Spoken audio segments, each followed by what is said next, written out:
دايما كنت بشوف اللعبة دي وما كنتش افهمها، وكنت اقول ايه الناس اللي وشها عاملة زي السمبوسات دي او البوكس، وطبعا علشان كده سموها روبلوكس.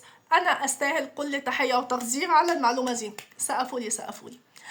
بصوا يا جماعه بقى، اللعبه ديت طلعت مصيبه وكارثه. اكيد انتوا عارفين انه في مطالبات كتيره جدا بمنعها في مصر، مش بس كده، ده كمان اتمنعت من دول كتيره جدا، سواء دول اجنبيه او دول عربيه. هتقولوا لي ليه؟ يعني دي في الاول والاخر لعبه. لا، دي مش لعبه، دي زي كده ما بيقولوا السم في العسل. وهاجي هنصح اكتر الناس اللي للاسف اللي هم اطفال بالملايين اللي بيلعبوها على مستوى العالم، ان هم بيتم استغلالهم، او بمعنى اصح بيتضربوا على قفاهم من اصحاب المنصه ديت، علشان يحطوا لهم زي ما قلت السم في العسل، وهم مش دارين، ويقولوا لك دي لعبه، انتوا ايه اللي بتعملوه ده؟ طيب، وكمان علشان انصح اولياء الامور، خلي بالكم من اولادكم، هم بيلعبوا لعبه وانتوا بتحسبوها لعبه عاديه، بس بصراحه انا هكشف لكم في الفيديو ده ان هي اصلا مصيبه وكارثه. هتقولوا لي ايه يا روشه؟ روشا تيجي تتكلم. اللعبة دي يا جماعة لعبة مشهورة جدا على مستوى العالم كله، أكتر من 82 مليون شخص بيلعبوها. ليه؟ مش فاهمة بصراحة. أكتر، والكارثة بقى إن أكتر من نص العدد اللي أنا قلته ده أطفال وأقل من 18 سنة، ودي الكارثة حرفيا. اللعبة دي هتقولوا لي هتتمنع ليه يا جماعة؟ أكتر من دولة منعوا فيها اللعبة دي. يعني على سبيل المثال مثلا في الدول الأجنبية، تركيا والصين منعوها. طيب بالنسبة للدول العربية، قبل الدول العربية في طبعا كوريا الشمالية منعوها، وكوريا الشمالية دي بصوا كده. فهتقولوا لي ده طبيعي بيتمنع فيها اي حاجه، بس برضه يا جماعه هم خايفين على نفسهم ولا ايه؟ طيب بالنسبه للدول العربيه، دول ايه؟ قطر، عمان، وغيرها من الدول التانية.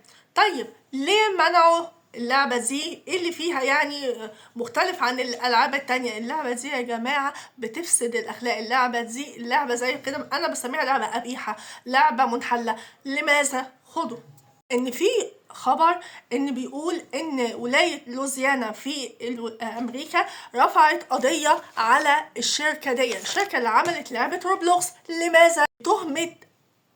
تهمة مرعبة، ان هي بتهمة تسهيل استغلال الاطفال، لان زي ما قلت اكتر من نص العدد اللي انا قلته اللي هو شامل 82 مليون، اكتر من نصهم اقل من 18 سنة واطفال.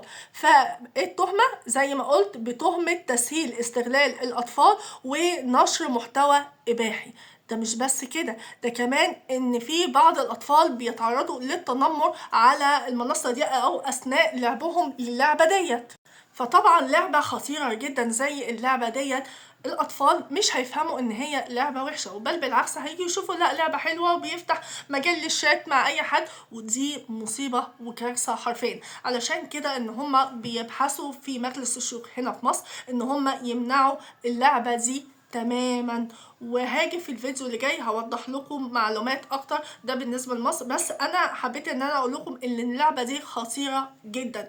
وبعض الدول الاجنبيه ان هم رفعوا القواضي اللي انا قلتها ديت بتهمه استغلال اطفال ونشر محتوى اباحي وتنمر ممكن اطفال يتعرضوا له. احذفوا اللعبة دي فورا. ولو في عقل اطفال متركب شمال ومش فاهمين الخطورة اللي هم فيها، يا جماعة اتمنى من الشركات او المنصات المسؤولة عن ان الالعاب دي تظهر ان هم يحذفوها تماما من على الالعاب دي على المنصات، ولا تظهر على الانترنت ولا اي حاجة. احنا مش ناقصين مصايب. واي لعبة مش بس الروبلوكس ان هي بتبقى نفس اهدافها القذرة ديت، ان هي تتحذف تماما. اتمنى انت او انتي سواء بتلعبوا اللعبه دي وانتم مش عارفين، احذفوها فورا وما تلعبوهاش. ومش بس كده، المصيبه ان كمان في ناس كبيره، سواء كبير او صغير، احذفوا اللعبه تماما. لو ولادكم بيلعبوها احذفوها لان فيها مصايب. شوفوا المسلسل بتاع الممثل احمد زاهر والاطفال بتاعه لما كانوا بيتكلم على اللعبه والمصايب اللي فيها، كارثه حرفيا. تابعوني.